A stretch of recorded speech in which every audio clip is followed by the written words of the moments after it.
keep that in mind. Bucs first. Bucs fan first. Anyway.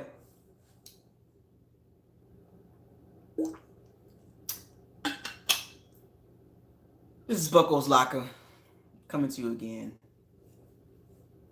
Once again, you already know what it is. Subscribe to the channel. Like the channel. Share all the videos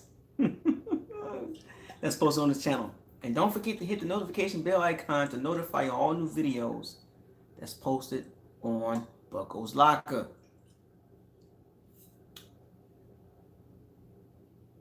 There's a lot going on, man. Still a lot still to do. A lot still to do. Let's get to it. And shout out to my bandits. Shout out to everybody in the Bucs family. I know everybody excited right now. Everybody's running around, powering up, leveling up, you know, like a Super Saiyan right now. They hype as hell. The fan base hype. Ticket sales is looking good. Can't get a ticket. Gotta wait in line. A bunch of people. Merchandise coming off the shelf. They're gonna have to you know, double up on t-shirts and jerseys and memorabilia and keychains and all kind of stuff. So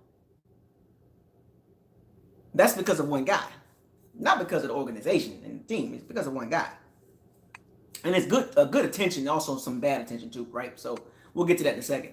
But everything that the Bucs have struggled in for years is about to change for sure 1 year. It's about to change for sure 1 year. Oh, my bad.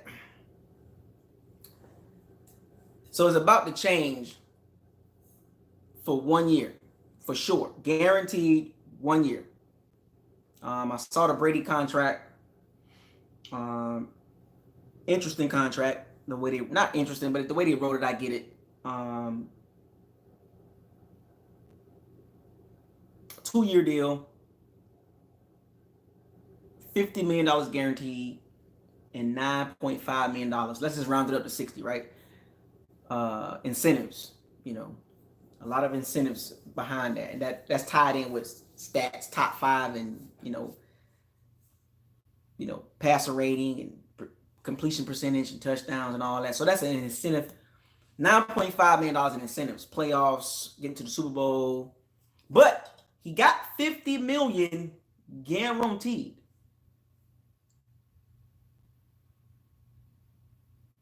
$50. No way around that. But it's interesting, the breakdown. $10 million bonus, like upfront money, basically. Or so, $10 million on the roster and then $15 million for the season, whatever it is, $25 million. So he getting 10 upfront and like 15 for the season, so he getting $25 million. And then next year, whether he's on the team or not, he gets $15 million guaranteed.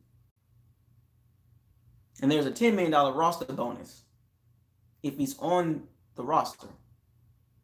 That's not guaranteed, because I'll tell you why. So he can walk away with $40 million in 1 calendar year.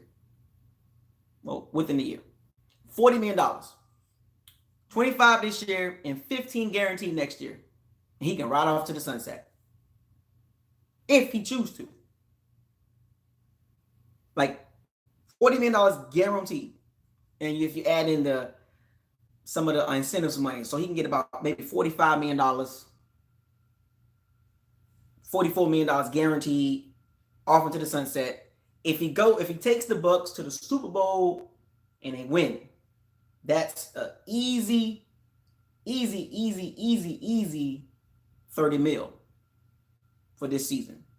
And then you add the roster. Then you add the other guaranteed money for 2021, which is $15 million. So he can walk away with $45 million in one season, 1 calendar year, I'm sorry.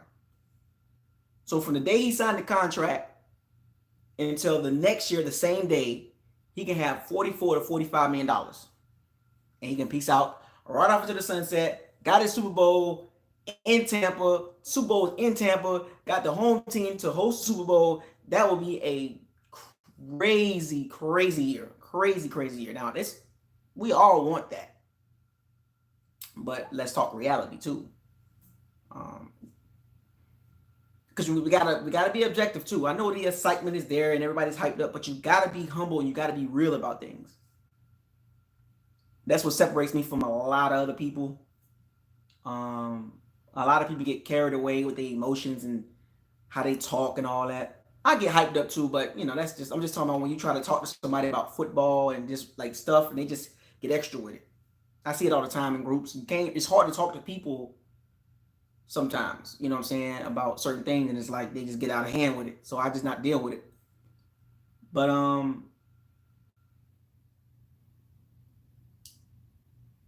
Jason Light is under the spotlight. Bruce Arians is under the spotlight with this move. And I say that to say this because he is living and coaching exactly how he's approaching this. There's a high reward for signing Brady. First and foremost, let's get that straight. High reward.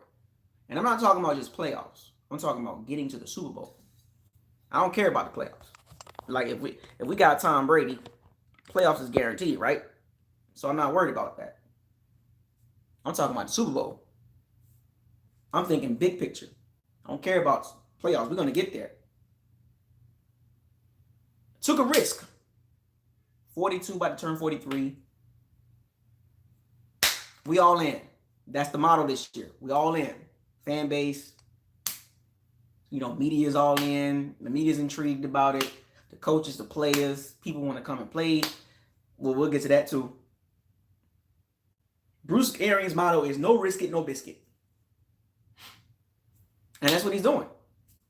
His chips are all in on the table. If you was at a casino with Bruce Arians, he is a gambling man. Boom. And this is a very similar situation when I look back on it to what he had in Arizona. Remember when Arizona was kind of like fumbling around and they didn't know what to do? Bruce Arians was the interim head coach at the Colts, and Arizona was fiddling around. They had talent. They just needed a good quarterback, a veteran quarterback. They had some young studs on defense, Calais Campbell, Pat Peterson, a prime Calais Campbell, who's still good now. And they had some other people too, And for some strange reason, they had Todd Bowles as defensive coordinator. Then enters Bruce Arians and he brings his staff. The same staff he got that he had in Arizona, that's been following him pretty much like he's been keeping contact with. He brought his guys into Arizona. He brought his whole team in Arizona. His whole coaching staff pretty much has been with him since forever. First year, Arizona, it was okay. Carson Palmer, 35-year-old veteran quarterback. Arizona was fiddling around with quarterbacks. Bruce Arians rejuvenated Carson Palmer's career. Brought him in. Carson Palmer was in his mid-30s. The Bengals had him for a long time, and they just couldn't get over the hump. Enters Bruce Arians, brings Carson Palmer in, mid-30s quarterback. First season in Arizona, Carson Palmer, 22 interceptions, 24, something like that. 20-some interceptions, 20-some touchdowns. But it was like, wasn't a bad season, you know what I'm saying? Arizona's all right, And then the second season, and Carson Palmer spoke on this, the second season, Carson Palmer took off.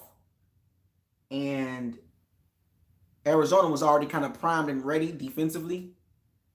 And I'll compare that team versus to our team in a second. Arizona took off, got in the playoffs, did some damage, but couldn't win it all. That was year 2.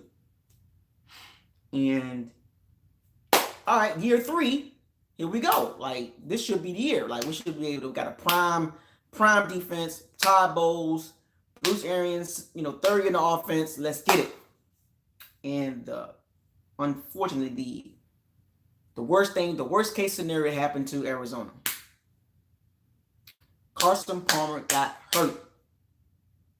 And that derailed Bruce Arians' plans. That was the beginning of the end for Bruce Arians. He did the same thing he's doing now in Arizona. He went all in with Carson Palmer. Had a couple of additions, made a couple free signings. They had a decent draft. That's when David Johnson came around that time. Not too long. I think maybe the year after that, whatever. But Carson Palmer got hurt. Drew Stanton came in, aka Blaine Gabbert, who we had last year.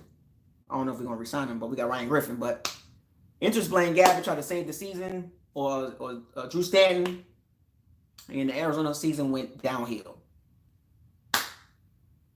7-8-1, I believe, and then after that, it just spiraled down, and they kind of like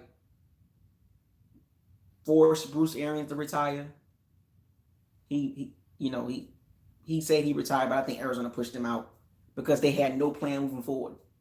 That franchise was in disarray moving forward because of the decision making that was Bruce Arians. No risk it, no biscuit. And Jason Light was there too, by the way. Fast forward, Bruce Arians out of the league for a couple years, and he signs with the Bucs. First year with Tampa, he got a young quarterback, 7-9. All season hits. In my personal opinion, to me, I know everybody was talking about, these other quarterbacks and Bridgewater and Rivers and all that. Personally, I think, in my opinion, let me say that real quick. In my opinion, it came down to Winston and Brady. Remember when he said door number 2? Winston was door number 2. Brady was door number 1. He was always the guy that they wanted. So that's why they waited. They got word about Brady weeks ago. They waited to see what his decision was going to be. It was never Rivers. It was never Bridgewater. It was never those guys. It was Brady who they wanted. Veteran quarterback. Been around for a long time, 20 years. The NFL. He don't turn the ball over. We need that guy in this system. And they got him. Now the fun begins. Because this is the same kind of setup that he had in Arizona. A veteran quarterback, a elite offense. The offense has been elite for years. For the last 3-4 years, it's been top 10. So that's not even a question. The question was the defense. It's been bad before Winston. It's always been bad. You know what I'm saying? Especially in the secondary. So let's not act like the secondary was always good. It's always been bad before Winston. Right? It's been bad when he was here.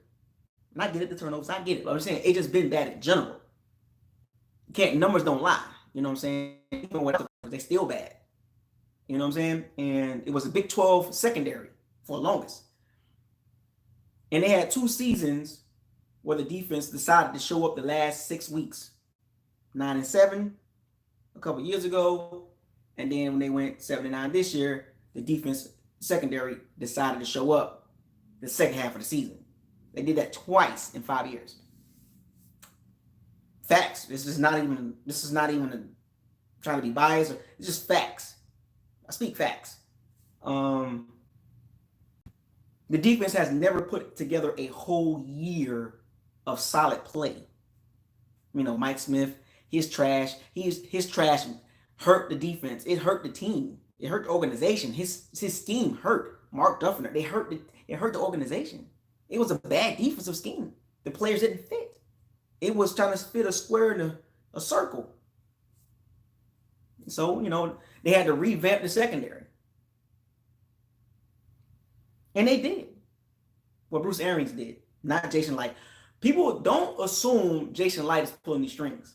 Jason Light is along for the ride like he was in Arizona. Y'all already know I don't like Jason Light. I don't like his decision making as far as drafting and picking players, and contract, whatever the case may be. I'm not a fan of how he do things. This is his first his best move, if you want to give him the credit that he's done since he's been here, like his biggest, best move, like bringing somebody in from the outside. He's hit on some good picks, but he's also messed up on some picks too in an entire draft class. Let's not forget that. So getting Brady to come here, it doesn't cover up the crap that he created in Tampa. Players, lack of running game, bad O-line as far as the left tackle, not really good like that, average base. The right tackle didn't invest into young stud linemen, you know what I'm saying, stuff like that. Took him three or 4 years to kind of get the secondary fixed up, you know what I'm saying, and they still need fixing, but we'll get to that in a second because we got time. I got time today. And let me get back to the story. So what Bruce Arians has created is the reincarnation of what he had in Arizona. The formula works for a short period of time. It's not a long-term formula. And if you do your research on Bruce Arians, especially with the Pittsburgh situation, it's a reason why they got rid of him. It's a reason why they got rid of Bruce Arians. And he had a special about it. He interviewed about it. He cried about it. He's still pissed about it because he didn't want to leave. But the Steelers' big brass said, you got to change your offense, buddy. Do your research. Talk to some of the Steelers fans. Talk to them. They'll tell you. They ran him out because he wouldn't change. Because Bruce Arians is, when he walks in the room, he commands the room. Like, I don't care if you're the owner, the GM, whatever. He owns the room. So that's why when I look at Jason Light, these moves are not Jason Light. These moves are Bruce Arians' moves. Bruce Arians gets the credit for this, not Jason Light. He's incompetent when it comes to drafting guys. Think about it. 1 year Bruce Arians been here, one draft class with Bruce Arians and Todd Bowles, the team looked different. 1 year. Jason Light been here since 2014 and couldn't figure it out. He should have been fired. Bruce Arians comes in and saves Jason Light's butt. Especially with this move. This buys Jason Light a couple years. Because he's going to get a little bit of credit. That's cool. But I'm still not a fan of Jason Light. I like Bruce. Don't like Jason Light. So it's going to be interesting because I'm going to sit back and I'm going to watch how this plays out.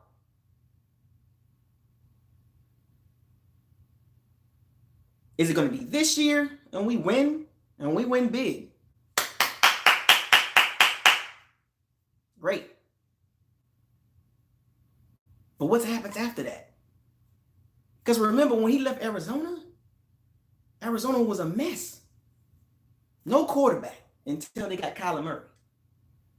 But I'm getting too deep for that. I'm getting too deep with y'all. I can go past this. I guess I'm thinking bigger picture. Because, this organization has been dysfunctional for years. And Bruce Arians is since the Super Bowl, Bruce Arians is the first coach to give us hope. But what happens after this year and after that? But we'll get to that in a second. Let me keep spinning this forward. This season, they are all in, as the media call it. They're all in. The chips on the table. Bruce Arians, no risking, no biscuit. Let's go. Because this can turn out two ways.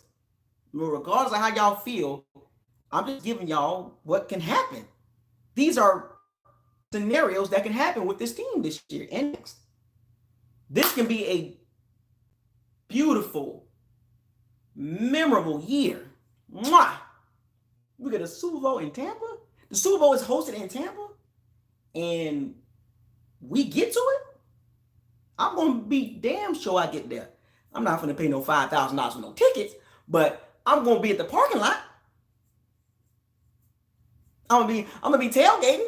I'm going to be watching that thing on the big screen at What the Buck. Shout out to What the Buck and that fan base or that movement. I'll be out there watching it with them, but I'm not going to spend no $5,000 for no Super Bowl. I would love to get in there some type of way. But if it happens like that, that's a memorable season. That is a historic season. And Tom Brady can really stamp himself as you know, it is what it is. Like, not just football, but just sports, period. The number one guy, pretty much, right? If he can take this team to the Super Bowl, this organization, this dysfunctional, can't draft a quarterback, can't develop a quarterback type of organization, and take us to the Super Bowl, not just the greatest of all time in football, or one of the greatest of all time in football, but in sports general. Mount Rushmore in sports. He's kind of already there pretty much, but you get what I'm saying, like the Wayne Gretzky's, the Michael Jordan. He's already there. I'm just saying, just all sports, across the board.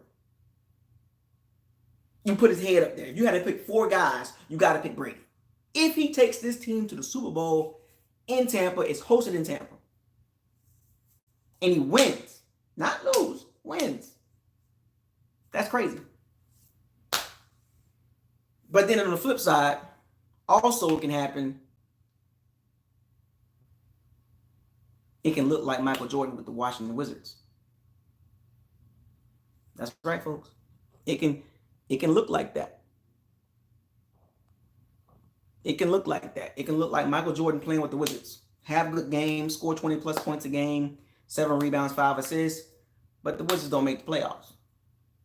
It was just a Michael Jordan farewell tour. It was a Michael Jordan that he couldn't carry the team. And the Wizards didn't do him no favors either, that they didn't have the people around him too. So it can look like Akeem Olajuwon playing with the Toronto Raptors. It can look like Patrick Ewing playing with the Orlando Magic. It can look like Shaquille O'Neal playing with the Cleveland Cavaliers. It can look like Johnny Unitas playing with the Rams. It can look like Emmitt Smith with the Arizona Cardinals. It can look like Jerry Rice with the Seattle Seahawks. It can look like Joe Montana playing with the Chiefs. You feel? You get where I'm going with this, right? It can look like that. It can look like Brett Favre with the Vikings, and he got the Vikings there and he couldn't get over the hump. It can look like that. It's a possibility. Not saying it's going to happen, but it's a possibility that it can be like that. Peyton Manning, the year before he went to the Super Bowl, had a nice season. And then after that, he went downhill. The team literally carried him to the Super Bowl and got him the victory. And after that, he was done. Do I expect that to happen? I hope not. I really hope that at least this season we get it in. We get the Super Bowl. Because at any moment, at this stage of his career, it can go this way, or it can go like, all right, we good. And he can ride off in the sunset in 2022 or 2021, however he want to do it.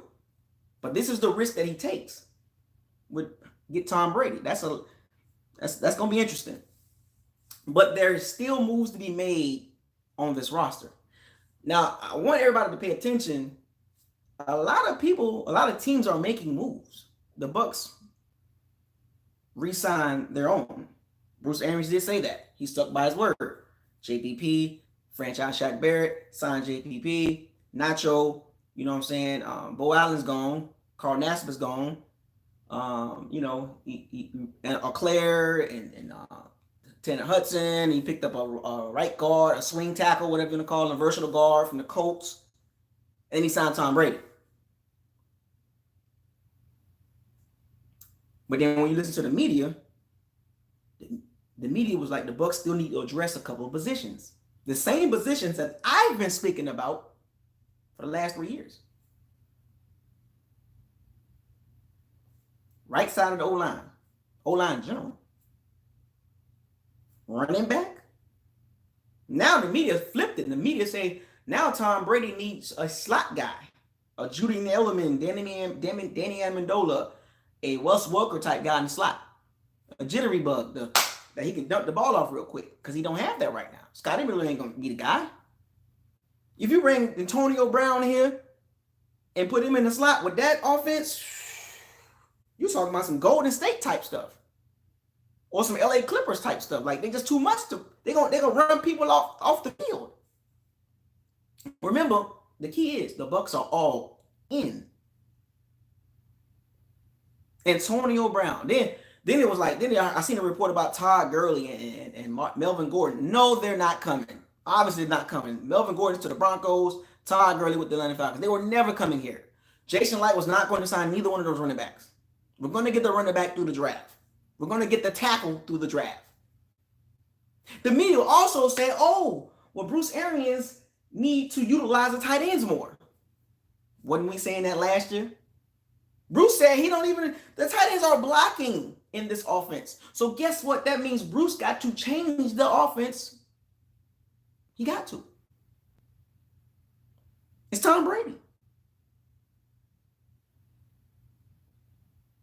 The media has said that they need to get a third down back that can catch and block. Why is he not on the roster? Once again, that's Jason Light. See how that circles around again? The O-line situation, the third down running back that can pass, catch, and block. The O-line situation. Jason Light, what you doing? You're the GM. You should have addressed these things already. Now you got to go spend money because you still ain't signed Sue yet. After all that signing, you got about $20 to $25 million left. And you still got to sign the rookie draft class. And you still got to probably re-sign Dominican Sue. Chris Godwin on an extension. And you ain't made no moves outside of Brady. Yet. Even though it's still some time. But he got to make some more moves. The Super Bowl is not guaranteed, folks. It's not. You don't win the Super Bowl in the offseason.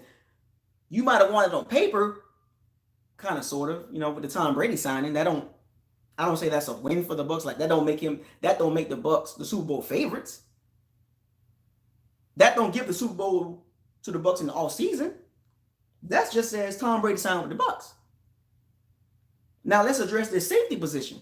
Let's address this running back situation on third down. Let's address this right side of the O-line. Let's get this D-line depth going. Let's get some more guys on the D-line. Let's go get a slot receiver. Let's go. Now we got to utilize the tight ends more. So the team was not completely built like it should be. If the media talking about we still need some help in some other areas to surround Tom Brady. Think, folks, the team is not a Super Bowl team right now. On paper, even though with Tom Brady, it's still not a Super Bowl favorite. You ever heard of a guy named by the name of Patrick Mahomes? Yep. You ever seen that guy? You ever seen Lamar Jackson? Deshaun Watson? Russell Wilson? San Francisco 49ers defense? You seen the Chargers secondary? Way better than our secondary.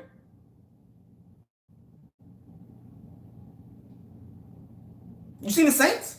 You think they're just going to lay down and just let the Bucs just go right to the Super Bowl? Nope. Not happening.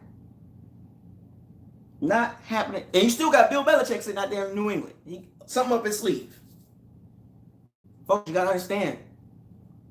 Big move in the offseason don't get you Super Bowl. Super Bowls are not given. They're earned. So we're going to see. Because the Bucs still got to make some moves. They still got to address those moves through the draft. And maybe a couple more signings in free agency. Is they going to re-sign Rashad Perriman? Probably not. He wants too much money. And Dominican Sue right now is in limbo. We're going to see what they do outside of Brady. They got some little O-line depth. The guy from a Division III college. For some strange reason, Jason Light loves signing guys from D3. He needs to invest in D1 line. Stop getting these he hit on Ali Marpet. He tried with Alex Kappa.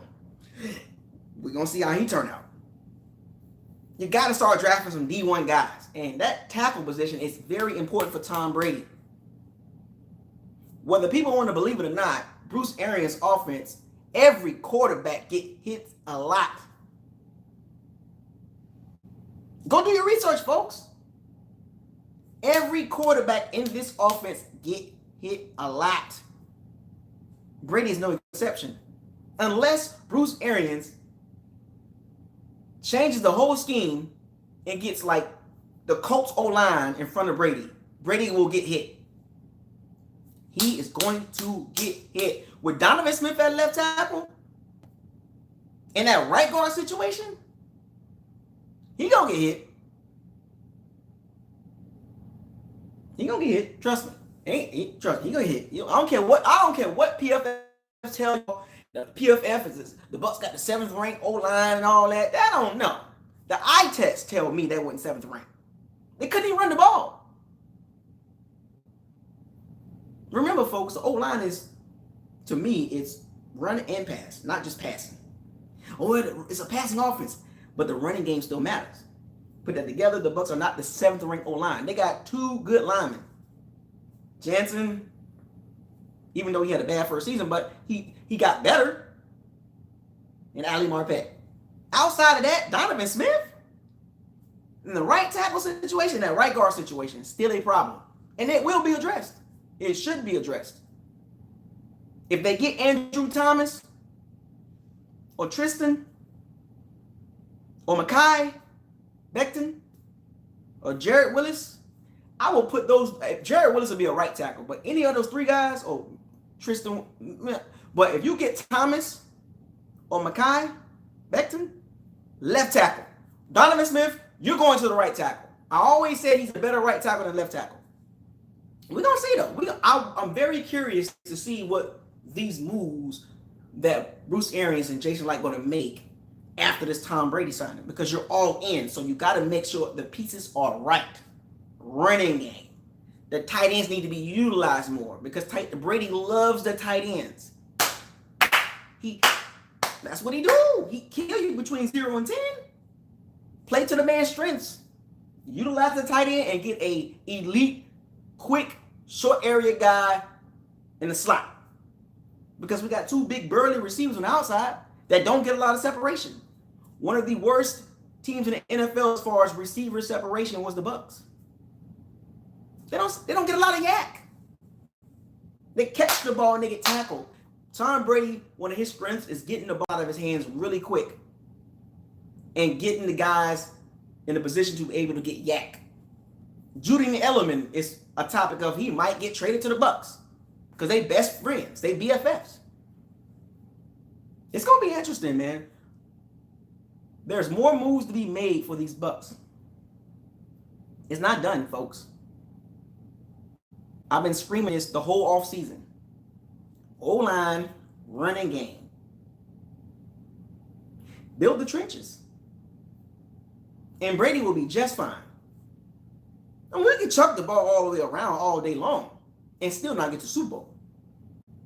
That kicker cannot miss 13 kicks. I don't care what nobody say. You can add other stuff. Bottom line, Matt Gay can't miss 13 kicks. These are the things that need to be corrected this upcoming season.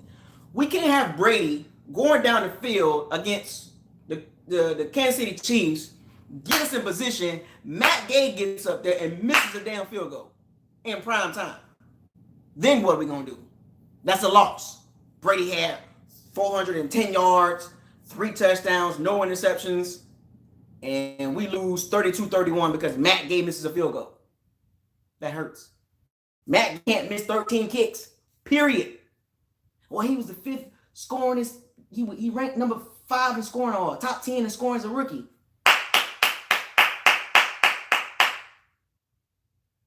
The fact still remains he missed 13 kicks. Stop trying to justify that.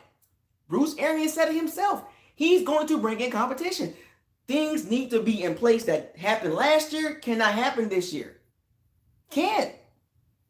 Even if you get to the playoffs, you can't be missing kicks in the playoffs. You can't be looking like a Big 12 secondary in the playoffs. You can't be letting Brady get sacked like crazy. O.J. Howard can't be fumbling and stumbling the ball when he catches the ball.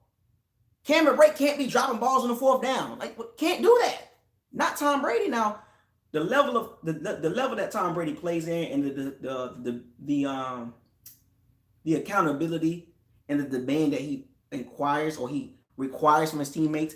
It will raise people's playing levels up. I will say that. But how much will it raise? How much Tom Brady's presence will raise everybody else on offense? Because remember, the offense was already elite. It just the turnovers was killing the offense. And the offense was still elite. Now, even though the throws were down the field, with Brady, it'll be a little different because he's a little older.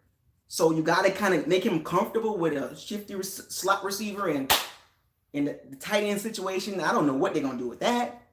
Are they going to keep both now? Probably so now. You got to, because Tom Brady loves the tight ends. He got two of them. Two. Talent-wise, O.J. Howard is a talent-wise, but he's been inconsistent. And Cameron Brate has been Mr. Consistency.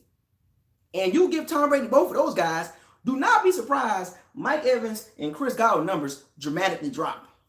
And if they bring AB, do not be surprised that a lot of catches are between AB, Brate, and Howard. And the reason why I'm saying this is because prior to Brady getting here, I was like, the tight end situation, what are they going to do with that? Now that Brady's here, you probably should keep both. So that means you have 4 tight ends again. Unclair, Hudson, Brate, Howard. And it's not even factoring in injuries. Because injuries do happen, folks. We already know that. Injuries do happen. But the Bucs still got areas that Drew addressed. The media even addressed it, even said that the Bucs still need help on the back end. A veteran corner and a safety. Tony Jefferson. Logan Ryan. Look, folks, it's not hard to figure the dots, connect the dots. Can you imagine Logan Ryan and Tony Jefferson in that secondary with those young guys?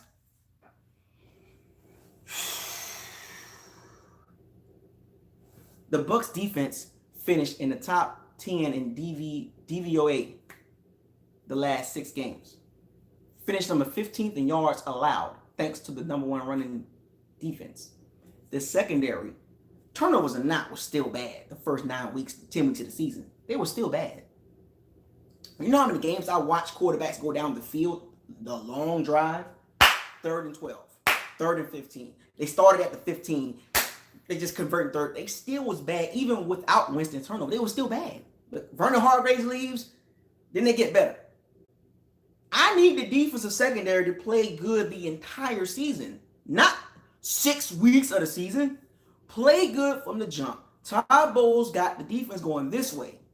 I am very intrigued on seeing how the secondary play the first half of the season.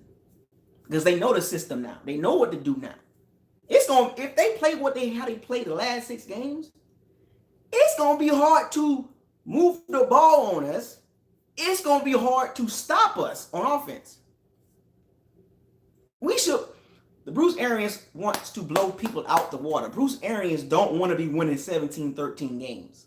Bruce Arians wants to win 35-20. That's what he do. He's a high-flying offensive coach / head coach. You think Bruce Arians like 13-10 games like Belichick? Nope. Brady. Now, this is all the Brady effect, folks.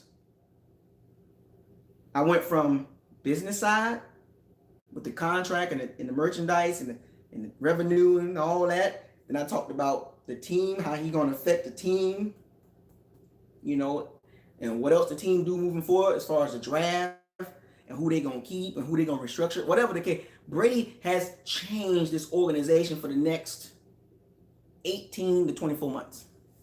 Now after that, I don't know. Magic Johnson, I don't know, because we might be swimming again down in the bottom. But for these next 18 to 24 months, we floating high. But I'll make another video, maybe down the road this year, about what's next for the Bucs. And I'll probably save that till after the season over with. But for right now, enjoy this, folks. Enjoy every moment. Because just as I know, it's temporary. Because when you wake up, the season going to be here. When you close your eyes and wake up again, the season going to be over with. Can the Bucs be Super Bowl champions with the moves they made in the spring? We'll see.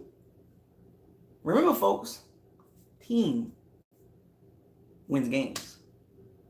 Teams get to the Super Bowl. Teams help each other out. When one of the team, when a part of the team is not doing well, the other part picks the other team up. We seen that in the Super Bowl. Patrick Mahomes really wasn't doing that until he kind of got crunked up in the fourth quarter. But the defense did their job. The Chiefs' defense did their job. Stopped the 49ers. Patrick Mahomes threw 2 interceptions. Didn't have a great game, but he kept trying to fight through it. The defense kept playing it. Tyrone Matthew, he was doing his thing. Chris Jones, default. They was holding on. Frank Clark was holding on. Mahomes, get it together. And Mahomes finally got it together in the fourth quarter. Damian Williams with the running game, 109 yards in the running game, and a team effort wins Super Bowl. That's how it works, folks. Brady won't get us to Super Bowl. He can lead us to the Super Bowl. But we won't go to Super Bowl because of him. It will be because of the secondary plays good. It will be because the O-line's blocking better. It will be because the running game is there. It will be because the tight ends, especially O.J. Howard, not fumbling and stumbling around and stuff. It will be because we got a slot guy. It will be because the receivers running the correct. You get what I'm saying. It will be a team effort. Okay? The Bucs, we get another Super Bowl, we good. I don't want people to say, well, the only reason why I got the Super Bowl because Tom Brady. Not true. Mike Evans, Chris Godwin, Ronald Jones if he on the team.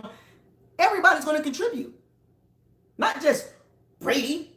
It's everybody. Like, the people that we drafted is going to be a part of this. Brady's a piece. A very good piece. But let's not forget the other players around Brady that's going to be helping him get there too. Everybody's screaming about Brady, but Mike Evans, Cameron Brady if he's still around, O.J. Howard if he's still around, Chris Godwin, you know what I'm saying? Rashard Perriman if he come back. The O-line do their job. Marpet and Jansen, Carlton Davis, Jordan Whitehead, Murphy Bunton, Jamel Dean, Devin White, Levante David, JPP, Shaq Barrett. Don't forget about them, folks. Yeah, we signed Brady, but come on, folks. Come on. We can't forget about our other players either. Let's be real. Though we got other good guys on the team too. We are a team. We are all in. All in. Not just one guy, everybody. That's how it works. We've been a laughing stock for years, folks, for a reason. This franchise is dysfunctional. We can't get right. GM after GM after GM after GM, head coach after head coach after head coach, quarterback after quarterback after quarterback. Enter Tom Brady. Enter Bruce Arians. Enter Tom Brady. Can change the Bucs organization short term in 1 year. And maybe next. Dropping jewels, baby. I'm dropping jewels. I speak from a different angle. I don't try to push a narrative. I speak from a whole point of view, the whole sphere. I don't try to focus on, nope. Team. I do that all the time. I try to get y'all to understand me. The team. I don't do this here. The team. You see what I just talked about in my video? I didn't talk about one particular guy that's no longer on the team. I talked about everybody. Every time I see a video, it's about the same guy. Every time I look at a Bucs video, it's about the same guy. This is what makes me different. This is what makes me BucosLocker. Because I speak from all angles. Good or bad. But I give it to you from a BucosLocker perspective. You don't have to believe me. That's cool. But I'm just giving you a different angle instead of the typical media angle. Oh well. That's what makes me BucosLocker. Some people like it, some people don't. For the people that don't like it, whatever. You know what I'm saying?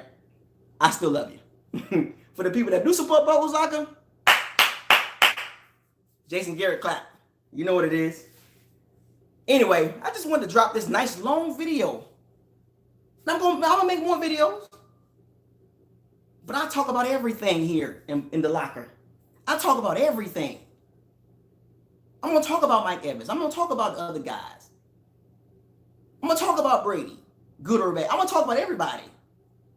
I'm not gonna single nobody out unless you do something really bad, or not even just really bad. Just you get where I'm going with this. I give you the whole angle here. I want y'all to see the whole team,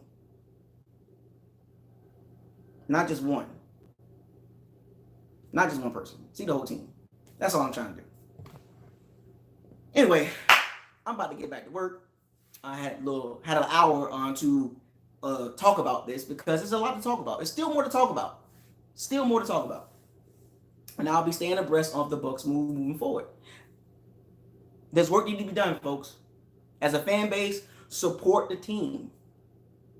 Not just one player. Support the team. The team needs support. We've been dysfunctional for years. This fan base has been one of the worst fan bases in the NFL as far as attendance. That's going to change, which means there's going to be more positive conversations in these Bucs groups because there have been a lot of negative conversations in the Bucs groups. Two wars going on, anti and pro, going like this every day. Anti-pro every day. Now we get to talk about positive stuff. Meanwhile, there's still going to be some anti and pro going on. You know who them talking about. They still going to be doing that underneath. But let them do that. Ignore those conversations. Start talking about this season. Anytime somebody try to talk to you about the anti and pro situation, disengage from that conversation. Disengage from it. You see Bucos they be trying me in the BucosLocker Facebook group. In those other groups, they be trying to get me. They be trying to bait me, and nope. I don't take no sides. Nope. I'm gonna stay like that. All ears open, baby. You can't get mad. Anyway, that's it, man. BucosLocker, baby. My band is out there. I see you. Pirates, Buckaholics, Diehards, the 1 Million Buck fan group, everybody across social media, everybody that's supporting the team, everybody that's supporting this fan base and this movement. We are here. We've been here. We just ain't been good. And for all the fans that's coming to this fan base, and because you follow Tom Brady, come on in. But you got to sign a contract. Because you're a Tom Brady fan, not a Bucs fan. So you got to sign a contract. We got a clause for you. We got a 2-year deal for the fans too. Tom Brady fans, y'all need a 2-year deal. I'm gonna drop a contract for the Tom Brady fans, a 2-year deal. So come to the BucosLocker Facebook group and support this channel for 2 years. Then after that, you can do what you do. Anyway, I'm about to sign out, man. You know what it is. All day, every day, baby. I do this. I like doing this, man. I like talking about football. That's just me. Buccaneers first. So, subscribe to the channel. Like the videos, man. Fire those cannons. Seize the day. Raise the flag. And we definitely took a risk to go get that biscuit. I'm signing out. Peace.